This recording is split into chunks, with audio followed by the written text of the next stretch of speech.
In the deep hush beyond Mars and Jupiter, a light broke the dark, not the diffuse gleam of reflected ice, not the slow burn of a heated rock, but a deliberate, cold luminescence that pulsed as if thinking. When astronomers trained James Webb on the interstellar visitor dubbed 3 Atlas, they expected dust and tails. Instead they found a small, fierce sun in miniature, an emitter that glowed from within, a concentrated lamp set against the black, throwing a halo like a spotlight through fog. The data did not whisper, it accused. At 400 million kilometers, 3 Atlas should have been invisible. Instead it registered a steady magnitude of 16.4, faint, yes, but impossibly bright for its size and distance. The brightness curve fell off at a savage 4 slope, not the gentle slope of reflected sunlight but the signature of a central source wrapped in scattering shroud. Spectra returned nothing familiar. No cyanogen, no water vapor, no signatures of classic cometary volatiles. The usual stories, a larger nucleus, a burst of dust, exotic ices, kept collapsing under Webb's precise scrutiny. Something inside the object was making light. Calculate the energy and the numbers burn into your palms. Roughly 10 gigawatts radiated outward. 10 gigawatts of coherent, tunable emission from a device perhaps 100 meters across. The simplest models that fit the data read like schematics from a future we hadn't imagined, a compact thermal core, engineered radiators, and a surrounding dust skirt that acted less like debris and more like a projection screen.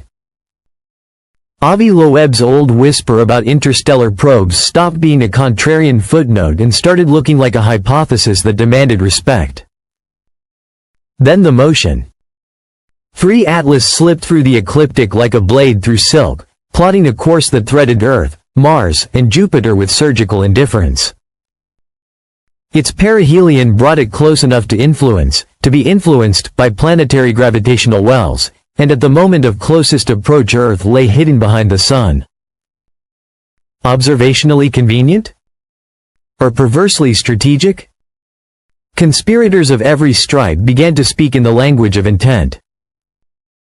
Webb's instruments widened their net. Infrared, microwave, and then radio. There it was, buried just beneath cosmic hiss. A pulse repeating every 7.2 hours, narrowband and peculiarly tuned to frequencies humans use for secure communications. The coincidence was statistical heresy. Somewhere inside that staccato was structure. Binary like pulses, repeating groupings, 16, then 32, then pauses. A framing of signal into syntax. It read like a primitive handshake, a beacon learning to speak the simplest protocols of a newcomer species. Independent teams decoded fragments. One sequence bore resemblance to 1970s digital protocols, another mirrored patterns in the long-buried Arecibo echoes. Even more haunting, faint echoes in archived Vela satellite data from 1979 showed modulation curves that echoed 3 Atlas's signatures. What if these weren't one-offs? What if a thread stitched through decades of noise, connecting moments when something reached toward Earth and received only silence in return? Observations grew stranger.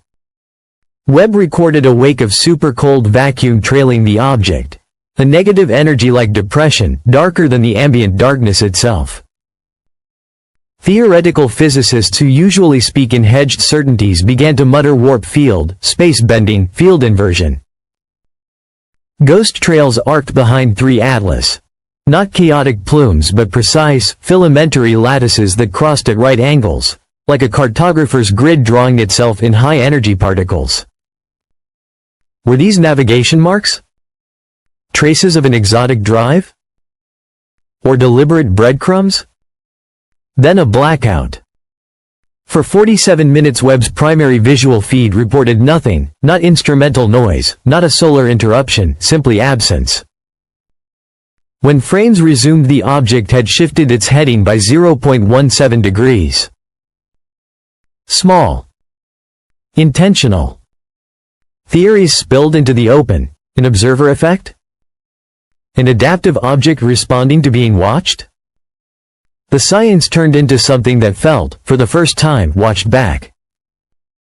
During occultations, 3 Atlas didn't fade a star in the gentle curve of geometry. It chopped the light into purposeful intervals. 3 dips, pause, 5 dips, pause, a rhythmic Morse in shadow. In another sightline, its reflected signals came back altered, a remix of Earth's own broadcasts filtered through an alien lens. News clips, snippets of songs, stray digital pulses. The planet's history warped and played in a cadence that wasn't ours to control. It was a mirror and a question. The final chilling detail. When radio analysts compared 3 Atlas's pulse to archives in the Drake datasets and Arecibo's old logs, a close match surfaced. Not proof, only pattern, but enough to make specialists in signal detection stop using tentative language. The universe suddenly felt crowded with intention. We had not merely bumped into an anomaly, we had stumbled into a conversation someone else had started long ago. This is not theater. It is an interrogation of our place in a cosmos that might be less indifferent than we assumed. 3 Atlas glows, speaks, navigates, and, if we are to accept the data at face value, listens. The question now is not whether it came from elsewhere. The question is what it wants, how we answer, and whether, in the act of answering, we already changed the rules of contact. Keep watching. Because whatever waits in that light is not idle. It is learning how to be seen.